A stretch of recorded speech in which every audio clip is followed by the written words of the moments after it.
Hi everyone, this is our second lecture and it will be dedicated to mechanics. We'll start with mechanics and we'll start learning the course of kinematics.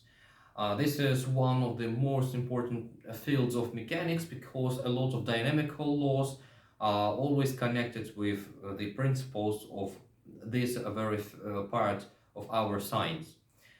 Um, Today we are going to speak about kinematics. So the first thing you have to understand is the aim of this very field of mechanics. The aim of kinematics is to build an equations in which we'll have velocities, accelerations, and positions, the radius vectors, in other words, but it doesn't have an aim to try to describe the reason of why the motion happens in that very way we see. The dynamics, on the other hand, tries to write an equation to make some laws that will give us an information about the reasons of why the motion is happening that way we see. Well, now let's start with main definitions we use in kinematics to be able to describe different kinds of motion. The first thing is the motion on its own. Where is the motion? You may think that this question is very obvious, and the majority of people will answer that this is just a change of position of an object, the motion which we study in space and time. Well, in some ways it's correct to say the definition in that way, but it's not the full one. How to make it full? In fact, the phrase that now you forgot to say, or somebody who was asked this question, he could forget to say that the motion is studied relatively to something. It's always dependent on relatively to what I study this motion. So as an example, now I'm standing on the floor and I have velocity equals to zero relatively to that floor. But as I'm on Earth and Earth is rotating around the sun, I can say that I also move around the sun. And I will be right in that very situation because the motion depends on relatively to what I studied it. So this is a very important thing you have to know about motion. Now let's try to create, let me say so, the values that will give us an opportunity to describe different kinds of motions. The first thing we have to find an answer to, the first question we have to find an answer to is how we can show the position of bodies. So to be able to do it, we use two methods. So we draw the coordinate system will be connected with our Earth surface as an example, because it's not obvious to connect our systems with just an Earth. And in this coordinate system, we show the position of our body, the motion which we study, by using three numbers, x, y, and z, and we say that these are the coordinates of the body. This is a spread method, but another method that physicists like to use is the method using the vector algebra methods. So we say that the radius vector r just shows us the position of this body relatively to the beginning of our system of coordinates. What does it mean? So, for example, if this body will start to move somehow in that way, and now it will be somewhere here, we will be able to show the position of the body using the radius vector r1. So now we have an equipment to be able to describe the position of the body in each period of moving by this trajectory.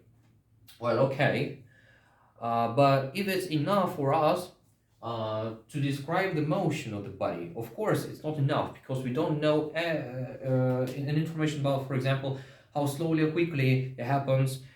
So to be able to answer to the question, the first value we will now write and define is the vector of displacement, the displacement delta r.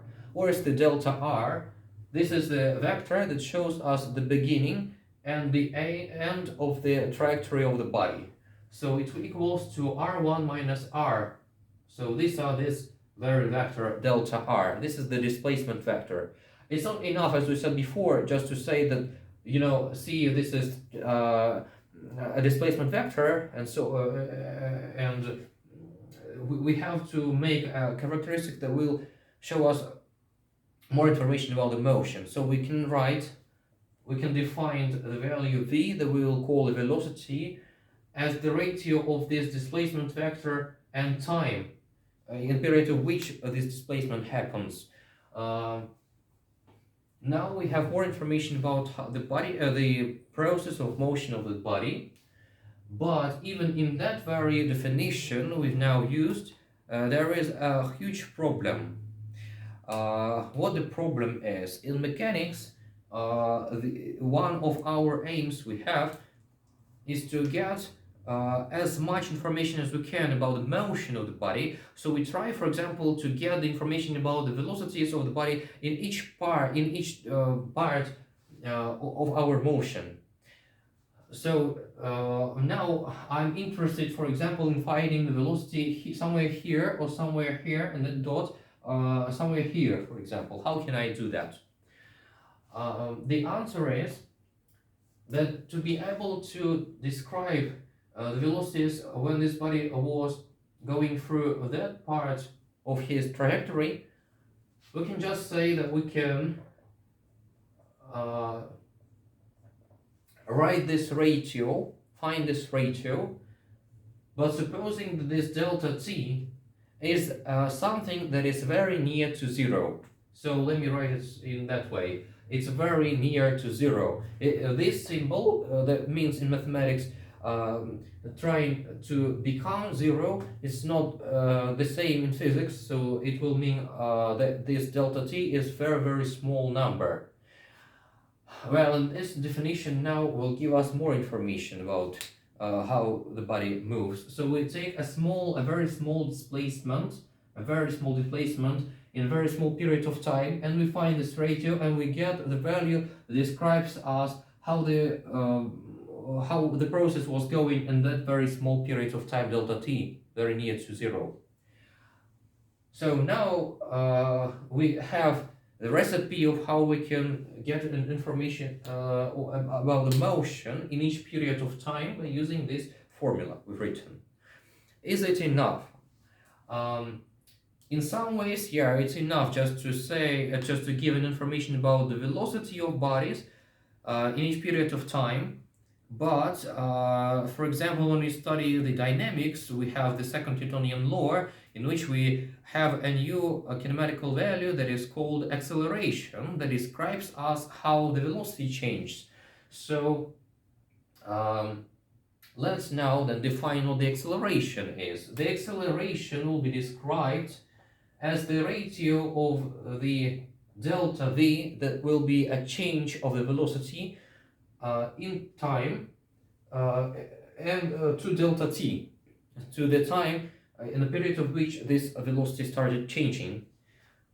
Same as here, this this value doesn't give us the whole information about the motion. We want to get more information about the motion, and because of that we can say, let's study the process when delta t is very near to zero, to be able to get information about the acceleration in each part of the